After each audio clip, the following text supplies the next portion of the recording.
Good morning, Coach, and welcome back to the podcast. It's taper week for some of us. Taper week for a lot of you people. It is October. No, it's not October. It's September 5th. I'm jumping a month. I'm skipping one of my favorite months of the year. It is September 5th, 2023. Welcome aboard, everybody. You're listening to the Crushing Iron podcast, and we are episode 711. Yes, we are, and I am looking for distractions around every corner, it seems like. You and everybody else. It is a huge racing week. We had little to no action this last weekend. It was Labor Day. Not a lot going on. Hope each and every one of you got to take a little bit of time off work, relax. Yes, we know the pools aren't open on Labor Day. We got the memo. But hopefully you got out to enjoy things with your friends and family. Take a little time off work. Enjoy some college football. It is it's one of my favorite weekends of the year. One of my favorite stretches of weeks. I got to watch all college football.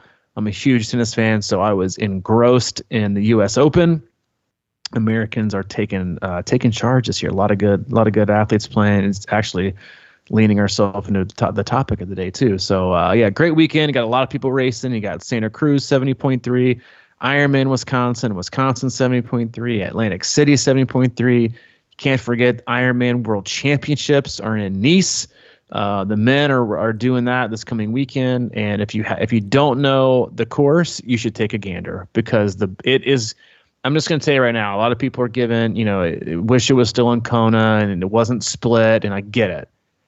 But if you're not going to tune in because it's not in Kona, you are going to miss one of the most dramatic Ironman World Championships that you've seen in the last 10 years. The course is ripe for just massive blowups on the run. The bike course is insane.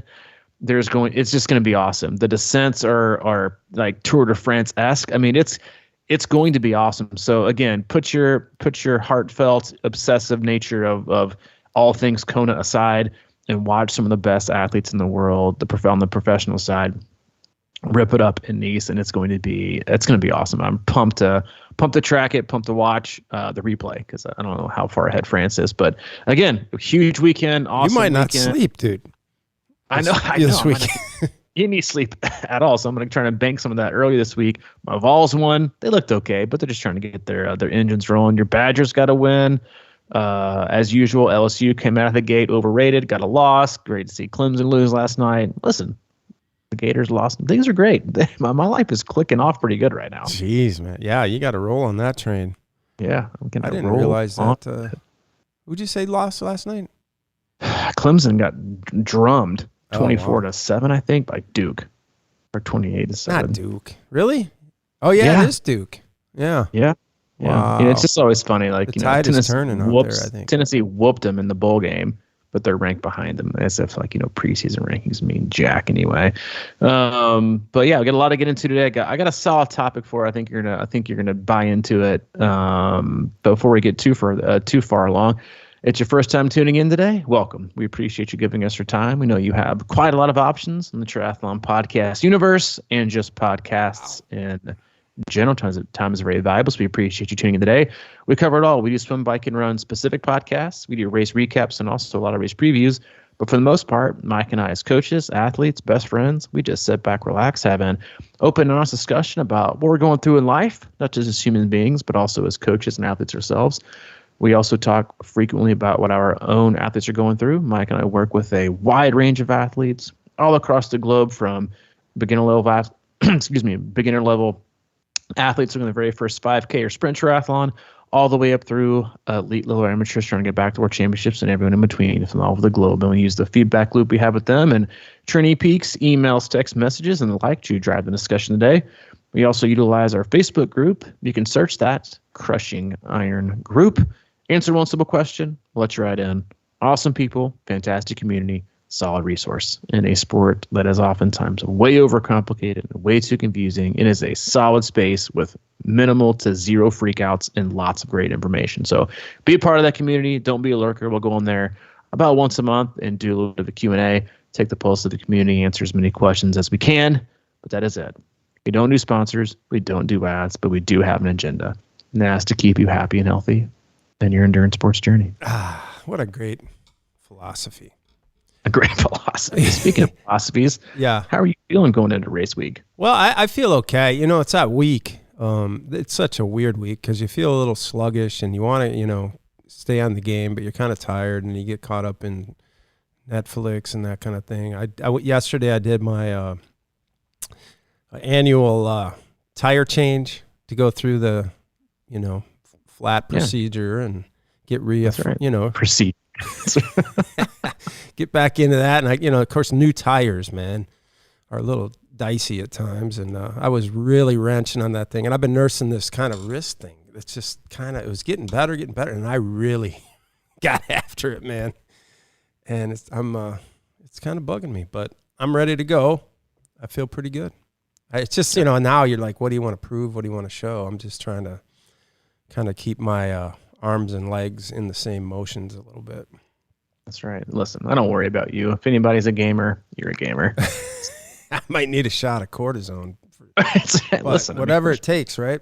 Whatever it takes, man. Whatever it takes to get you through. So, obviously, there's a lot of people racing this weekend, and we get lots of questions all the time. You see a lot of, ridiculous and sometimes, occasionally solid questions in these closed Facebook groups. But over the weekend, obviously, I'm a huge tennis fan, and I'm watching the U.S. Open. And for the longest time in tennis, one of the things that I appreciated about the sport, because it's such an individual sport, it's obviously very similar to endurance sports. It's just you out there. And obviously with tennis, it's just you, unless you're playing doubles, obviously, against your opponent.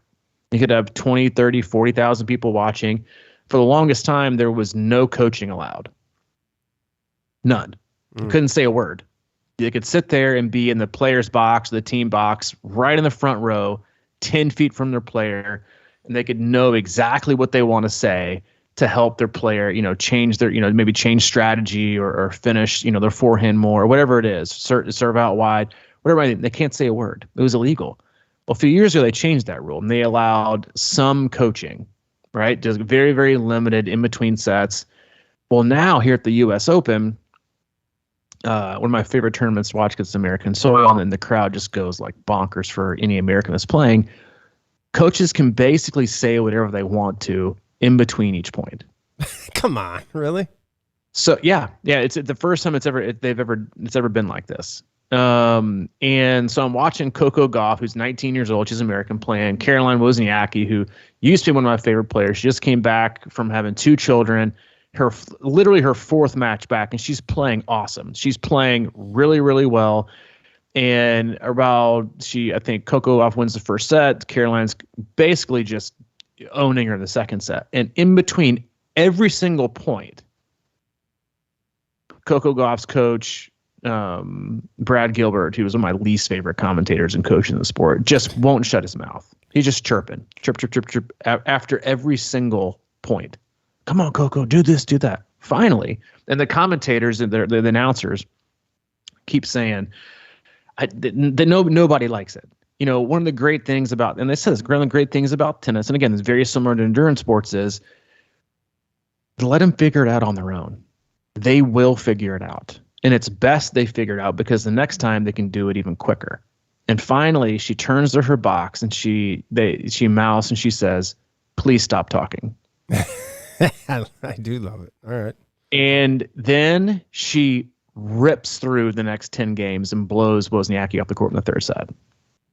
Wow. And I just thought it was again, when, we got a lot of races coming up, a lot of athletes, they're self-coach, have big supporters. Obviously, we're both coaches. We have a huge coaching team. We coach hundreds and hundreds of athletes. And we get questions a lot about, what do you like race week? What do you do then? I was over at someone's house on Friday. Hayden was playing. I was just kind of talking to the parents, and I was saying, I'm going up to Madison. We got all these people racing, and she was like, all right, well, what do you do? What do you do on the course where we be? Do we have like a megaphone, or you have signs? I was like, no, that's not me. What can I do? I try to keep things even. But what I loved about what she said, and she's talked about off the court, was that athletes get empowered by figuring it out on their own. They get enabled when you try to figure it out for them. And you see that you see it like on a much larger display, race week. You cannot, as a coach, be with your athlete during the race. You can't swim next to him. You can't bike next to him. You can't run next to him, right? You have to make these decisions on your own. When something goes wrong, you have to figure it out. When you get a flat tire, you have to change it. You lose a water bottle, you have to figure it out. Your pacing strategy goes out the window, you have to figure it out. Power meter isn't working or syncing, you have to figure it out. Heart rate monitor battery dies, you have to figure it out. Get a cramp, you got to figure it out. Pacing, you feel great, you feel bad. Only you. And what happens is we've gotten so accustomed, and I see this all the time, right? I think we even talked about it it's probably been 30 or 40 episodes back when I talked about the Kobe Bryant quote, where he was running one of his training camps for kids in basketball. And this parent in the crowd kept talking in between. Everybody, like, good job, way to go, way to hustle. And they're like, you're robbing this child of their ability to think through and figure it out on their own. And I've been tried to be like really mindful of that. It's like Hayden's playing baseball. Like, and so now I don't say anything in between at bats or anything. I let him figure out, let him be proud, let him have fun, let him, if he gets a strikeout, let him think through what he did wrong. We've gotten so hands-on with so much that we are babysitting our way through being incapable of troubleshooting. And while you can kind of get away with that in training, right? Well, most of you can, unless you're all technology and your trainer goes down or your Zwift crashes or whatever. We have become like almost inept when it comes to troubleshooting, or we turn our head to look at, okay, who can I ask for help? Look in the mirror. It's race week. It's a big training block. You are your number one supporter. You must have all the answers, and you must figure it out. So I was watching, I said, man, that is such a great example of coaching, and why I know you and I both sometimes to the frustration of the athlete is say, I'm not answering that question. You tell me. Think through it. Critical thinking, right? Everybody's, let me just look on Google. Let me look on a Facebook group. You're not gaining any knowledge. You're getting an answer from someone else who probably also doesn't know it. You're not gaining anything. You're just getting an answer. The best thing that you can do is figure things out on your own. Know what you've seen because you've done it. You felt it. You've been there and figure it out. Become more independent, because on race day, you have yourself. A coach cannot save you on race day. They can give you a plan. They can give you guidance. They can show you where to go.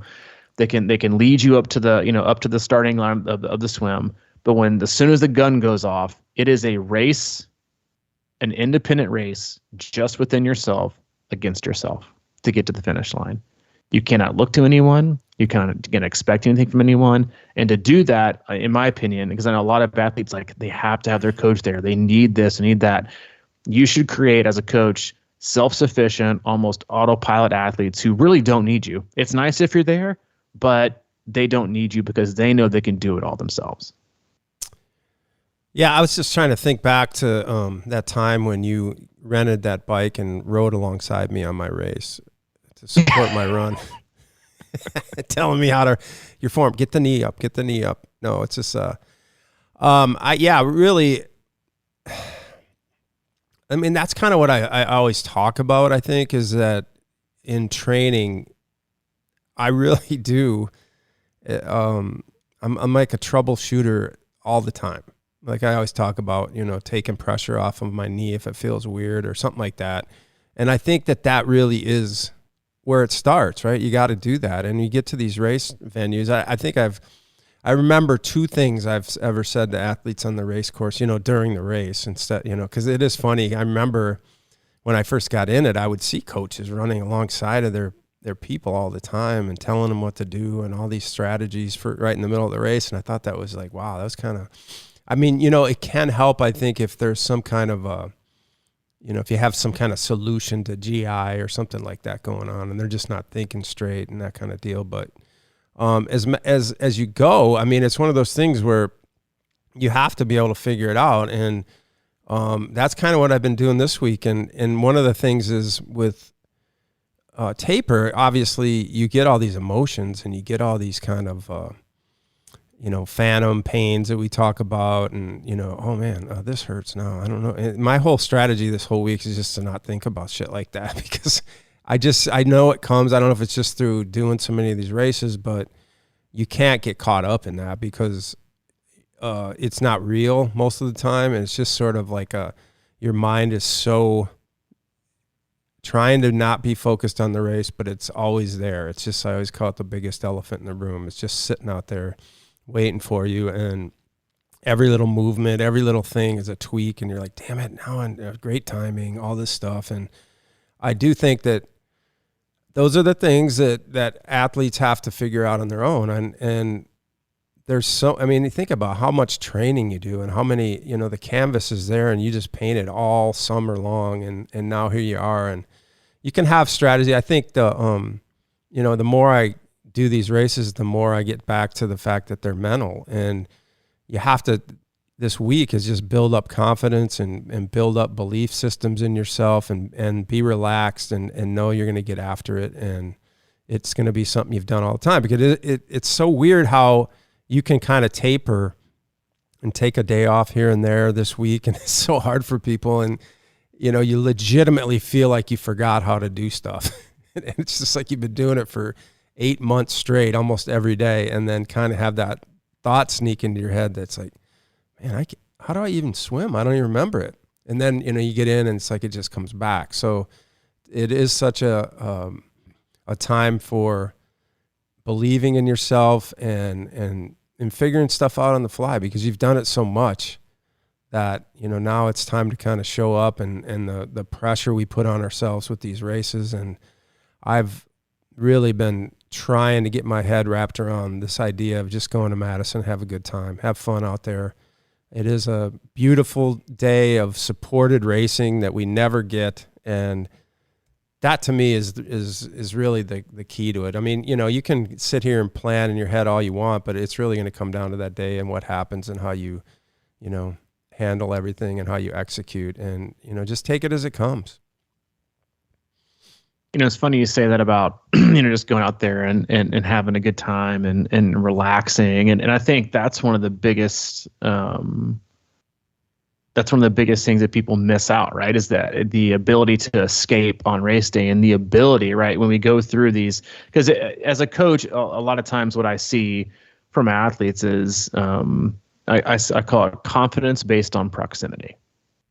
And what I mean by that is a lot of athletes, and you can see this even in just like the, individual people that or you follow on social media, athletes that you coach, or even just the general tone of these, these crazy asylum-based, race-specific Facebook pages. 6 months out from the race, everyone is killing it. Oh, yeah. Confidence out the yin yang. Gonna crush it. Hashtag be yesterday. Hashtag IMU. Hashtag PR. Hashtag here I come. Hashtag doing it again better this year. Hashtag gonna crush it. After their 2 mile brick run. The closer you get to race day and things become a lot more real, those tend to dwindle. Am I doing enough? Yeah. Have I gone far enough? Do I know what I need? What's the nutrition like? It's like like the pendulum from the distance away from the race when you sign up is the opposite of how it confidence grow the closer you get to race day. Shelve expectations, shelve everything else. You've done the work, you've gotten fitter, right? I think one of the biggest issues is a lot of people just start totally and only focusing on it for this one day. They don't race enough. So you're looking at a whole year and you've really come down to one day, which is why I've always considered like any gold medal at the Olympics and just an incredible, one of, if not the most incredible feat in sports, because you have to be perfect one day out of 4 years. That's all that matters. And it's so hard to do. So if you take that and you do a year, athletes only do one race and it's that one day. It's their all or nothing. That pressure, it just like, it will eat you alive. So doing things during your training, right? Whether you have a coach, you're working off a plan, to give yourself energy, to give yourself confidence, to show yourself you're resilient. Those are all things you should do, right? Overcoming obstacles, working harder, going farther, pushing more. Like we always talk to, there's examples you can do. Like, you and I have talked at length on this podcast about, especially in long course racing, you're going to feel different every 5 minutes. Everyone. Mm-hmm. But what happens so often is athletes make these decisions and then they stick to them. They don't They don't go with the flow. Like I did, I guess one of the benefits of, of coaching is being a coach and doing your own things. Like the last few weeks, I'm starting to get in a little bit of shape, and I'll just wake up and I have an idea of what I want to do. And then I'll just kind of make my way through the workout and do it. Well, Saturday, I wanted to get a long ride in, didn't know how long I was going to go. And after about a minute 20 left, or after about a minute 20, I was like, yeah, I don't feel very good. I'm really kind of already tired of being on this fucking saddle. This is I'm just not feeling it. And somebody texted me like, hey, how much longer do you have? And I said, 5 minutes. And I kept going, hour and 40 hit. And they're like, how was it? I said, I got 5 minutes left. And I kept telling myself, just make it 5 more minutes. Just see how you feel. Well, the 2:10 mark hit, and I started to feel pretty good. The same person texts me, how much longer? How far are you going to go? I don't know. At 2:30 would be great, but I might go longer. I'm not sure. 45 minutes best. So how'd it go? I'm still on. So 5 more minutes. 5 more minutes. And ended up getting to around 3:15 on the bike, which is my longest ride in a hot minute, like I think years. But what I did was I tried to convince myself to not make a defining decision based on one 5-minute increment. And we do that in training. We do that in life. We do that in racing. Not even a 5-minute bad spot, because I had multiple 5-minute spots. Like I was just feeling like trash. I didn't feel great. Then I'd feel really, really good. And then all I really needed was to down a whole can of Coke, and then I felt like a freaking champion. But I think what happens, in a race, you have one instant lasts less than 5 seconds, and all of a sudden your day's ruined, or you don't feel good. And what I wanted to do is just stick with it and remind myself of that racing feel where 5 minutes is still not that long. You might have a period of 20 minutes, but what you don't know is what's on the other side of it. You might be able to go faster. You might be able to go longer. I went on a ride this morning. I went out in the first 15, 20 minutes. I was like, man, I feel like complete trash this morning. This is not what I was hoping. And so I was heading back towards the house, and I was like, maybe I can just kind of pull. I was like, just go hit this hill, do the old Mike Trolley where I just get angry at the hill and just kind of go and try to like either wake my legs up or blow them off. And I woke them up, and I felt significantly better the rest of the ride. And obviously, I've been doing this sport for a very long time. I coach athletes, so I know how to coach myself. But these are all things you can't be told. We can tell you this. You can listen to this podcast over and over again. But ultimately, having the confidence and the belief within yourself is the most important thing to have on race day. It's even more important than fitness. Because you can have all the fitness in the world coupled with all the self-doubt, all the anxiety, all the, super high expectations, all the self-sabotage, and guess what? You're not even going to come close to performing well. And a person with, a little bit less, or maybe a lot less fitness, but with resolve, with resiliency, and a commitment to get it done, and a commitment to see it through. Why? Because they've done it before. They've done it all. They've done it through training. They've done it in life. They know what it feels like to just make it through, and they know the right, not expecting, but the right, objective approach to have to that race, right? Which is to go in there and have fun. And I was thinking about that on my ride this morning about how awesome these races are, and you touched on it. You said, a totally supported day. We do this sport, and we get so lonely, so isolated. We do it alone. We train alone. Our schedule is our own. We have a coach. We have a small support group, whatever it is. Our spouse kind of cares, but they really don't. Your kids question what you're even doing. Friends act like they care. They have no idea what you're even doing. It's really lonely. And I think we've even called it like a convention before at these races. Like everyone comes together that has this like-minded approach that's been going through the same thing. And you're like, and guess what? We get to be supported today. The whole city is going to shut down. People are going to be handing out drinks at aid stations. Every person I see in the road is going to be like, hey, good job, man. Good luck. Way to go. I'm not going to feel alone. I'm going to feel supported today. And this is going to be so much fun. And the only time I can have, whether it takes you, 4 hours in the 70.3 up to 17 hours for a full, to where life just doesn't matter. You don't have to check your phone. You don't have to get email notifications. Your work isn't calling you. Your kids aren't up your rear. It's just about you. Like those opportunities don't happen very often. So to go into a race with lacking of confidence and making all about the performance, yes, performances matter, sure, but walking into the weekend or walking to your last training block only focused on that and the things that can, because what happens is the more you focus on those things, just like you talked about, we have calls like the taper phantom pains. Those only happen because you have nothing else to focus on. Right. Like you have all this extra time. You're not doing as much training. You're almost looking right. Is that? Ooh, am I sinus? Is my sinus passages, are they swollen? I think they might be 5% swollen today. Yep. I better head to Walgreens or man, I haven't had that pain in my posterior, interior, medial portion of my calf in at least 6 or 7 years. And the last time I had that, had a severe sprain on the opposite side. I wonder if that's what's going on again. It just goes off the rails. And it's like that because you're legit looking for it. You're looking for things to go wrong. You're looking for niggles to pop up. You're looking for, we do that all the time in life, right?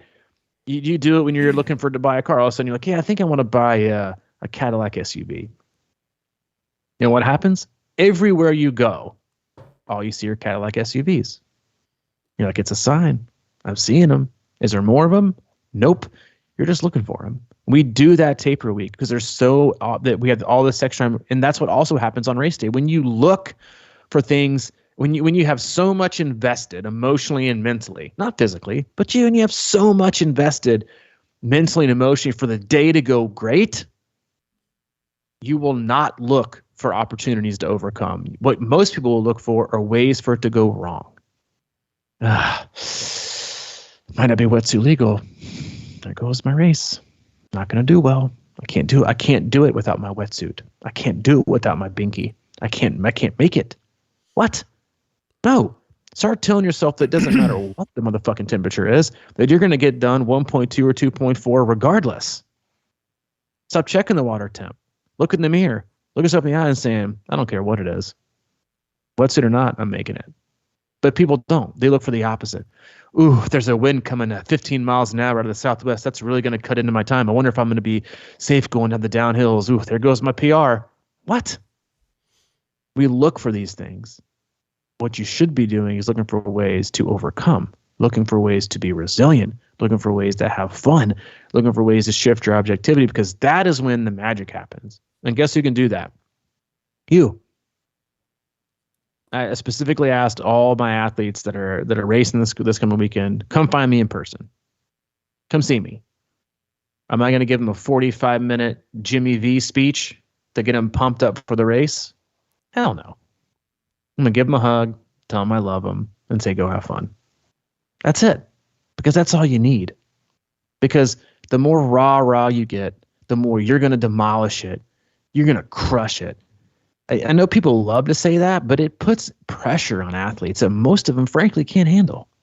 But all you need to do is tell them that you love them and to go have fun.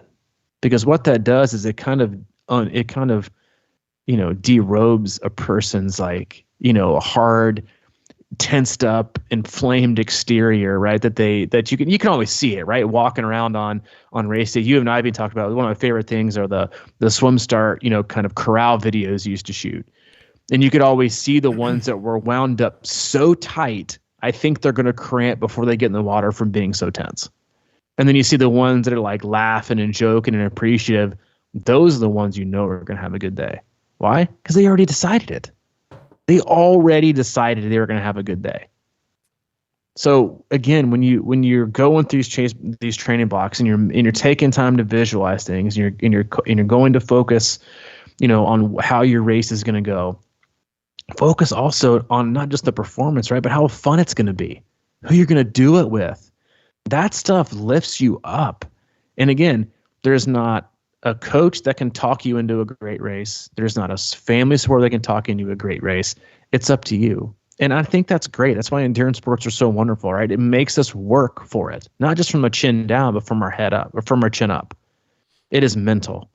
We talked about it again last year when Wisconsin was such a difficult day that, you could have, I guarantee it was the most resilient ones that finished. Just the fact.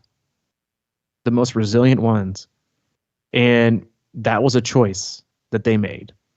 And when you go into these races, whether it's going to be perfect weather or whether it's going to be shoddy weather, you've got to spend your week, your weeks leading into a race, going into your training, right? If you're not racing this weekend, you're going to your last training blocks, look for ways to have fun and look for ways to be resilient, right?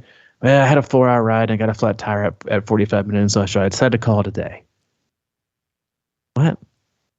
These rides are key. I get it, flat tire. Go change it. Get back out there. Because on race day, what you've taught yourself is I can give up after a change. I can give up. I did it. Your body and your mind repeats what it's been taught. So if you teach it to give up, you teach it to be, overly anxious about, ridiculous expectations or other people or whatever it is, then all you're going to do is look for that to happen. Right? This is self-fulfilling prophecy, right? Self-affirmation. If you think it's going to happen, you're going to find a way for it to happen, right? No matter what. So on the flip side of that, on the positive side, look for positive things, ways for it to be fun. I mean, that's going to suck, but you know what? Here we go.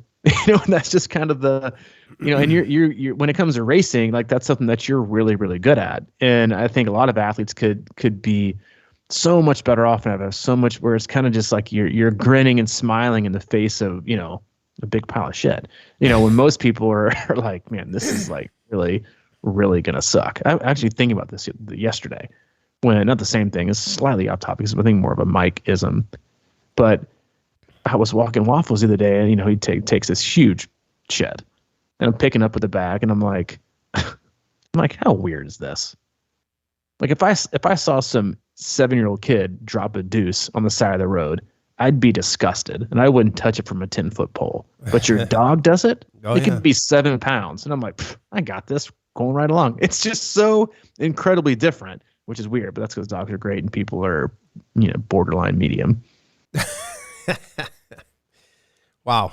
Yeah. Well, I mean, we were talking about before the podcast about, we were watching college football this weekend and I said, man, the hype level is just getting to me like hardcore. And I think a lot of times you can watch these games, right? And, the Badger game was a great example. It was sort of like, they were playing Buffalo, who was highly underdogs. And they came out a little hot, man. They were kind of putting it to us, and everybody's getting on. I can imagine 8,000 million texts shooting around. Buffalo's going to take, whatever. But even, those games, even though they're getting ridiculously long, it was 3.5-hour game, but it was even a 3-hour game. That's an endurance match, Mm-hmm. And the idea of going into an Ironman hyped in the morning, I spend like the whole morning de-hyping myself because you can get so jacked. I mean, I've figured out with myself that, the first, 500 yards of the swim pretty much set the tone for me. So I have to really pull back because I'm not going to go out and hammer that swim, mm-hmm. And if I am going to hammer it, it's going to be the last, 1,000 yards or something or 500 when I know that I have my shit in order and I'm not like over the top pumped up because, I mean, that's the thing I love about Ironman, to be honest, is it is so long that it gives you these opportunities to troubleshoot and think through problems. And you don't have to, like if I get in a sprint like I did this summer, I mean, you got to be on and just go and be ready for that. If you're not ready for it, it's going to probably get ugly. And, but, even in training, I'll be out there and I do it all the time. It's really that don't believe how things feel right now because it's going to change. I'm always looking for those moments because a lot of times you can be out on a run and maybe 4 miles in, 5 miles in. And last I looked, that's about 20 miles less than a marathon. And sometimes I can be like, whoa, I'm going to crush this thing. And then I realized I was kind of on a nice downhill, perfect grade. I'm flying pretty easily and I got it. And then 10 minutes later, my hip, what happened there? I don't have it anymore. So it's a continual mind game, even in training. And those things are going to happen. It's like, you go out there and it's just an unbelievable thing. This sport is so weird like that. It's probably, nutrition related on some level, but other times I think you're just cruising along, not thinking about anything, and your body's just flowing like a machine and everything's going good. But then you're like, wait a minute, can I keep this up? I mean, I got this hill, this and that. And you start thinking about what's coming, and then it puts your mind in a weird spot. So, I've just really, and I'm far from being a master at anything like this, but I'm always kind of trying to calm my brain and just think about what I'm doing right there on the bike or right there on the run, and figuring out how to get through whatever it is. And if it is easy, I'm like, okay, what's going on here that it feels good? And I'm trying to figure that out, because I think we forget all this stuff.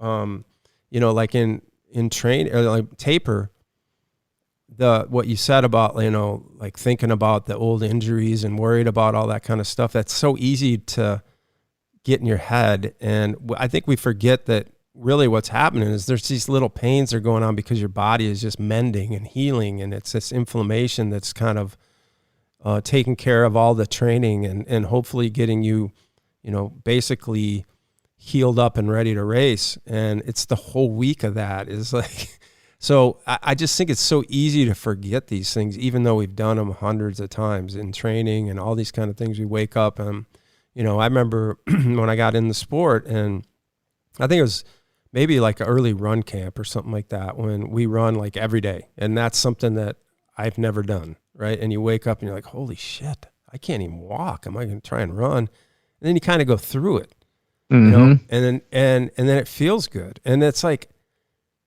but when you're in the moment, like you were saying about your ride, 5 more minutes or whatever, I'm going to see if I can get through 5 more minutes.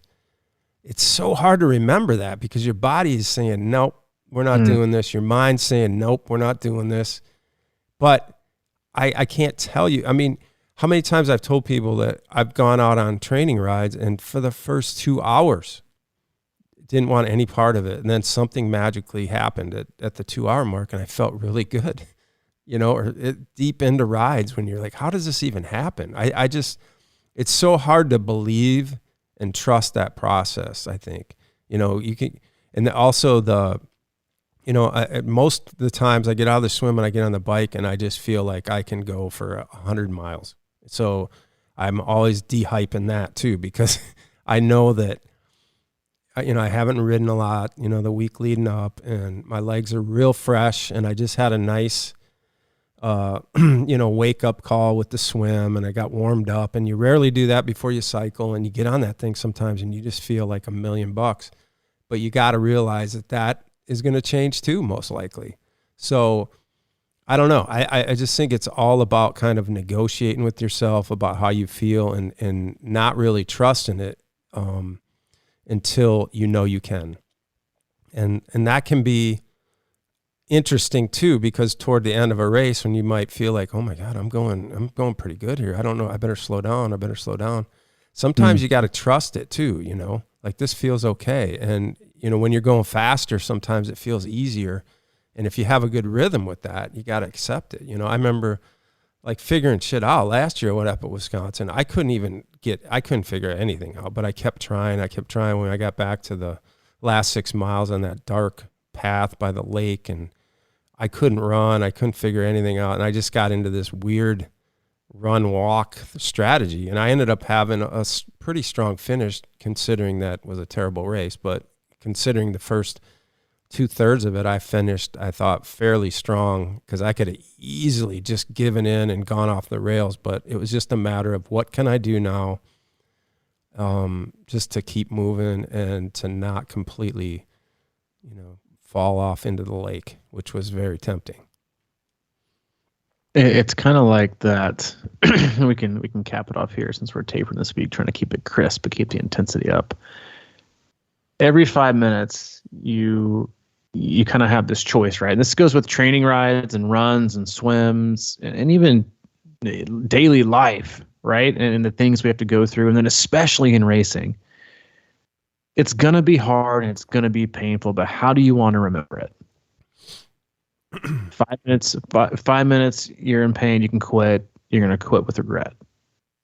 Wait 5 more minutes and you can be done and you can feel resiliency. And that's it. Do you want to be done before and have regret, or do you want to be done at the finish line and feel resilient?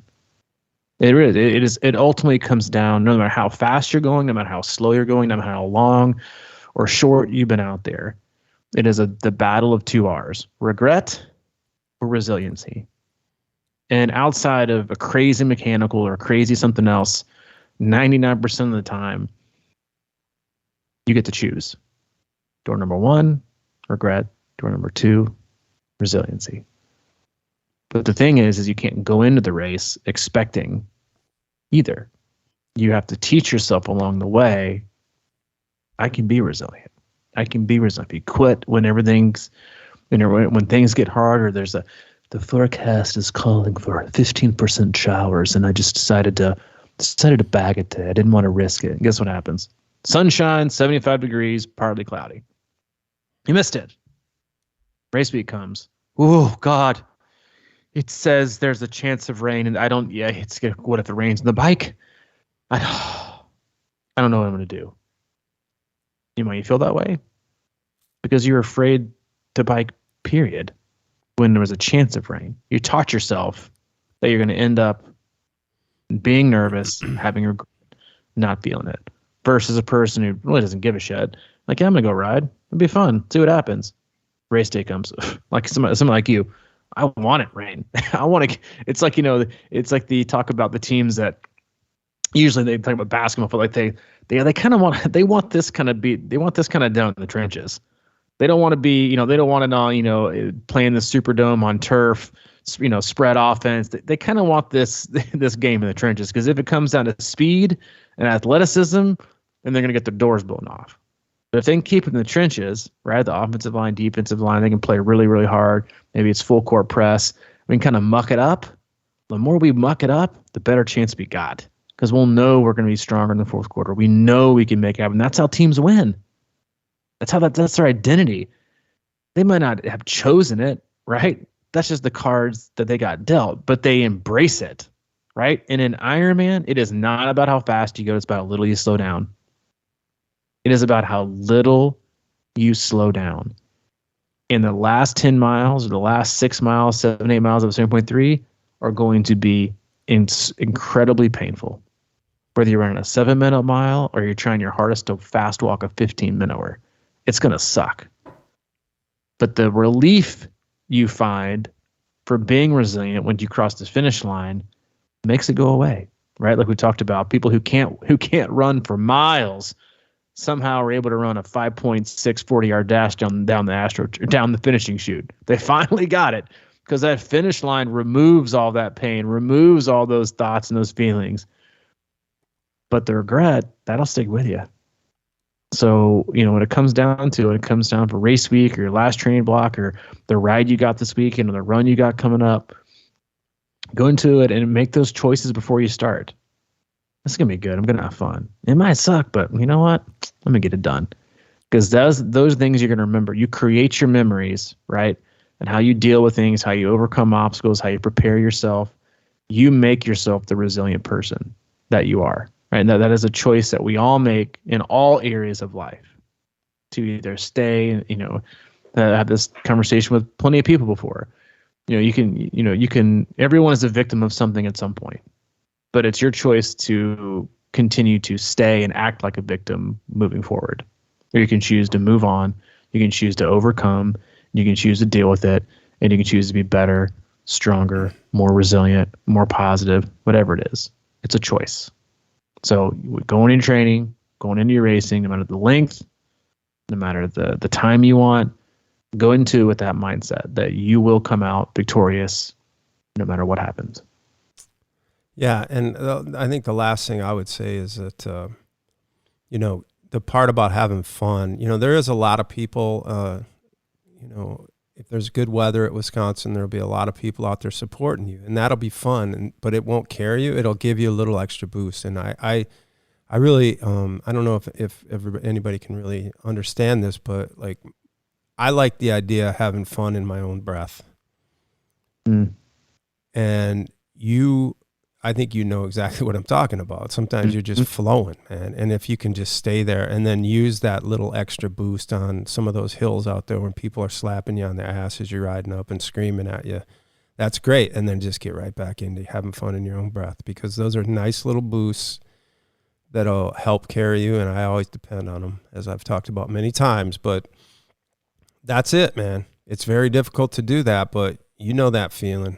You're just kind of cruising along and be like, man, this is really amazing that I can just do this. Mm-hmm. It's pretty awesome.